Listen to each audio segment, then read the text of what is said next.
ಎಲ್ಲರಿಗೂ ನಮಸ್ಕಾರ. ಮೊದಲನೇದಾಗಿ ತಂಡಕ್ಕೆ ವೀರಕಪುತ್ರ ಶ್ರೀನಿವಾಸ್ ಅವರಿಗೆ ಹಾರ್ದಿಕ ಶುಭಾಶಯಗಳು. ಮೊದಲನೇ ಪ್ರಯತ್ನ ಅಂಬೆಗಾಲು ಇಟ್ಟಿದ್ದೀರಾ. ಈ ಅಂಬೆಗಾಲು ನೆಕ್ಸ್ಟು ನಡೀತೀರಾ, ಓಡ್ತೀರಾ, ಎಲ್ಲನೂ ಆಗುತ್ತೆ. ಇಡೀ ತಂಡಕ್ಕೆ ಶುಭಾಶಯಗಳು. ಅಂದರೆ ನಾನು ಈ ತಂಡದಲ್ಲಿ ಒಬ್ಬ ಅಂತ ಹೇಳೋದಕ್ಕೆ ಇಷ್ಟಪಡ್ತೀನಿ. ಏನಕ್ಕೆ ಅಂತಂದರೆ ಕಾಂತರಾಜು ಅವರು ಏನಿದ್ರಲ್ಲಿ ಪಾತ್ರ ಮಾಡಿದರೆ ನನ್ನ 101 ನೆನಪು ಸರಣಿಗೆ ಅವರೇ ಛಾಯಾಗ್ರಾಹಕ ಬರೋದು. ಅದು ಮಾಡಿಕೊಟ್ಟಿದ್ದು ನಮ್ಮ ರಾಜು ಅವರು. ಆ್ಯಂಡ್ ರಾಜು ಅವರು, ಗೋವಿಂದು, ನಾವು ಸೇರಿ ಭಾರ್ಗವ ಸಾರ್ದು ಸಾಕಷ್ಟು ವಿಚಾರಗಳನ್ನ ಕನ್ನಡ ಮಾಣಿಕ್ಯ ಯೂಟ್ಯೂಬ್ ಚಾನಲ್ಗೆ ನಾನು ಕೆಲಸ ಮಾಡಿದ್ದೀನಿ. ಒಂದು ಸಣ್ಣ ಪಾರ್ಟ್, ಒಂದು ಅಳಿಲು ಸೇವೆ ಮಾಡಿದ್ದೀನಿ. ಅದೊಂದು ಖುಷಿ ಇದೆ.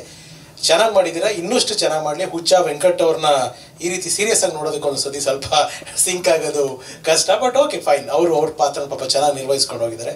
ನೀವು ಬರೆದಿರೋ ಸಾಲುಗಳನ್ನ ನೀವು ಫಸ್ಟ್ ತೋರಿಸ್ದಾಗಲೂ ಹೇಳಿದ್ದೆ, ಕೆಲವು ಸಾಹಿತ್ಯದ ಸಾಲುಗಳು ತುಂಬ ಚೆನ್ನಾಗಿ ಬರ್ತಿದ್ದೀರಾ, ಮ್ಯೂಸಿಕ್ ತುಂಬ ಚೆನ್ನಾಗಿ ಮಾಡಿದ್ದೀರಾ, ಕ್ಯಾಮ್ರಾ ಅವ್ರು ಚೆನ್ನಾಗಿದೆ.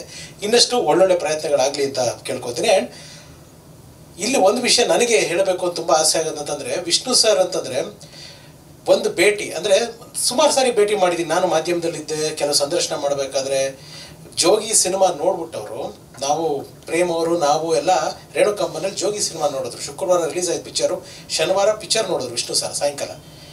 ಅವ್ರು ಮಾತಾಡಲ್ಲ ಮಾಧ್ಯಮಗಳಿಗೆ ಹೆಚ್ಚಾಗಿ, ನಾ ಮಾತಾಡ್ತೀನಿ ಈ ಸಿನಿಮಾ ಬಗ್ಗೆ ಅಂತ ರಾಮ್ ಪ್ರಸಾದ್ ಅವ್ರ ಹತ್ರ ಹೇಳಿದ್ರು.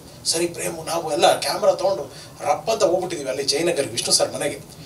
ವೈಟ್ ಆ್ಯಂಡ್ ವೈಟು ಸುಮ್ಮನೆ ಕೂತಿದ್ದಾರೆ, ಕ್ಯಾಮ್ರಾ ಎಲ್ಲ ರೋಲ್ ಆಗಿದೆ, ಲೈಟ್ ಆಗ್ಬಿಟ್ಟು ಏನು ಮಾತಾಡಿದ್ರು. ಒಂದು 10 ಮಿನಿಟ್ಸ್ ಅಂತ ಕಾಣುತ್ತೆ, ಸುಮ್ಮನೆ ಮೌನಿಯಾಗೆ ಕೂತಿದ್ರು.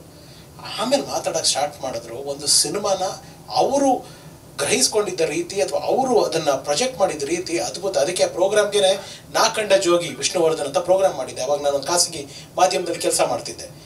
ಅದು ಬಿಟ್ಟು ಇನ್ನು 1-to-1 ಎಕ್ಸ್ಪೀರಿಯನ್ಸ್ ಅಂತಂದರೆ, ನಂದು ಚೆಲುವೆ ನಿನ್ನ ನೋಡಲು ಸಿನಿಮಾ ಆಡಿಯೋ ರಿಲೀಸು ಮೈಸೂರಿನಲ್ಲಿ. ಯಾಕೆಂದ್ರೆ ನಂದು ಮೈಸೂರಲ್ಲೇ ಮಾಡಬೇಕು ಅಂತ ಆಸೆ. ದಾದಾ ಕಿಂಗ್ಸ್ ಕೋರ್ಟಲ್ಲೇ ಇದ್ದಾರೆ. ಡಿಸೆಂಬರ್ 4th ದಾದಾ ಹೋಗಿದ್ದ ವರ್ಷನೇ.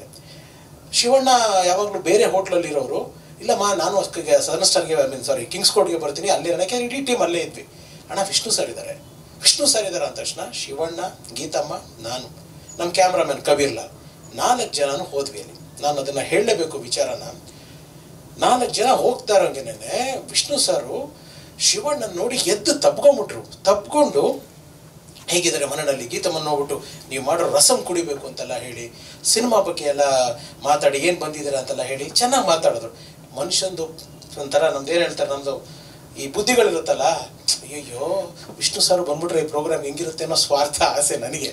ಅಲ್ಲೇ ಒಂದು ಅಪ್ಲಿಕೇಶನ್ ಹಾಕಿದೆ ನಾನು. ಸರ್ ಹಿಂಗಿದೆ ಬರ್ಬೋದಾ? ಒಂದು ಮಾತು ಹೇಳಿದ್ರು. ಪಾಪ ಅವ್ರು ಕಾಲು ನೋವೇನೋ ಇತ್ತು ಅವಾಗ. ರಾಜಾ, ಸಿನಿಮಾ ಅಂತಂದರೆ, ಹೀರೋ ಅಂತಂದರೆ ಜನ ಒಂದು ಬೇರೆಯೇ ಸಾಹಸ ಸಿಂಹನ ಯೋಚನೆ ಮಾಡ್ಕೊಂಡಿರ್ತಾರೆ. ನಾನಲ್ಲಿ ಕಾಲು ಕುಂಟ್ಕೊಂಡು ಬಂದು ನಿಂತ್ಕೊಳ್ಳೋದು ಅಷ್ಟು ಸಮಂಜಸ ಅಲ್ಲ, ಒಳ್ಳೇದಾಗಲಿ ನಿನಗೆ ಅಂತ ಹೇಳಿ ಕಳಿಸಿದ್ರು.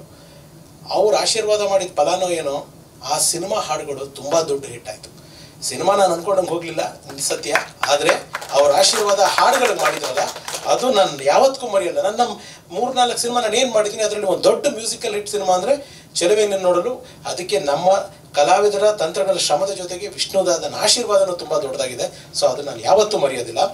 ಆ್ಯಂಡ್ ಅವರಲ್ಲಿ ನನಗೆ ತುಂಬ ಇನ್ಸ್ಪೈರ್ ಆಗೋದು, ಅವರು ಭಾರತೀಯಮ್ಮನಿಗೆ ಮಾಯಿ ಅಂತ ಕರೀತಿದ್ರು. ಕೇಳೋಕ್ಕೆ ಎಷ್ಟು ಚೆನ್ನಾಗಿದೆ ನೋಡಿ. ಒಂದು ಶ್ರೀಮತಿನ ತಾಯಿ ಅಂತ ಕರೆಯೋದಿದೆಯಲ್ಲ, ಅದಕ್ಕೂ ಒಂದು ದಿಲ್ಬೇಕು ಸರ್. ಎಲ್ಲರ ಕೈನಲ್ಲೂ ಅವ್ನು ಕರೆಯೋದಕ್ಕೆ ಆಗೋದಿಲ್ಲ.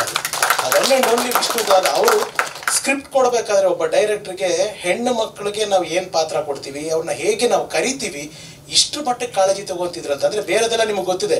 ಸಂಭಾವನೆ ವಿಚಾರವಾಗಿ, ಮತ್ತೊಂದು ವಿಚಾರವಾಗಿ ಎಲ್ಲಾರ್ದು ಕ್ಲಿಯರ್ ಆದ್ಮೇಲೆ ವಿಷ್ಣು ಸರ್ ಬಂದು ಡಬ್ ಮಾಡ್ತಿದ್ರು ಅಂತ. ಇವತ್ತು ತುಂಬ ವಿರಳ ಆ ಥರ ವ್ಯಕ್ತಿತ್ವ ಉಳಿಸ್ಕೊಂಡಿರೋಂಥವ್ರು.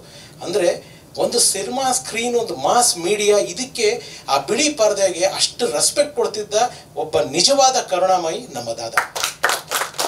ಅವರ ಮಾರ್ಗಗಳು ಇವಾಗ ಹೇಳ್ದಂಗೆ ವೀರಕಪುತ್ರ ಶ್ರೀನಿವಾಸ್ ಸರ್, ನಾನು ಇದಕ್ಕೊಂದು ಅಭಿನಂದಿಸಲೇಬೇಕಿದೆ ಹೇಳ್ಬಿಟ್ಟು ನಾನು ಮಾತು ಮುಗಿಸ್ತೀನಿ. ಇವತ್ತು ಸ್ವಂತ ದುಡ್ಡು ಖರ್ಚು ಮಾಡಿ ಒಂದು ಶಾರ್ಟ್ ಫಿಲಮು ಮತ್ತೊಂದು ಮಾಡೋದಕ್ಕಷ್ಟೇ ಇವತ್ತು ಸುಲಭ ಅಲ್ಲ.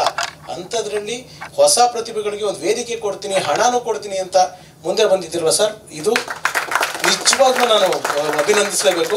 ಇನ್ನಷ್ಟು ಈ ಪ್ರಯತ್ನಗಳಾಗಲಿ, ಎಲ್ಲರೂ ಆ ಪ್ರಯತ್ನಗಳನ್ನ ಸದುಪಯೋಗ ಪಡಿಸ್ಕೊಳ್ಳೋಣ. ಸರ್ ನನಗೂ ಒಂದು ಚಾನ್ಸ್ ಕೊಡಿ, ನಾನು ಒಂದು ವಿಷ್ಣು ಮಾರ್ಗಕ್ಕೊಂದು ಶಾರ್ಟ್ ಫಿಲಮ್ ಮಾಡಿಕೊಡ್ತೀನಿ ಸರ್. Thank you. ಇಷ್ಟು ಹೇಳಿ ನಾನು ಮಾತು ಮುಗಿಸ್ತೀನಿ. ಥ್ಯಾಂಕ್ ಯು, ನಮಸ್ಕಾರ. ಎಂಟೈರ್ ಟೀಮ್ಗೆ ಒಳ್ಳೆಯದಾಗಲಿ, ಆಲ್ ದಿ ಬೆಸ್ಟ್.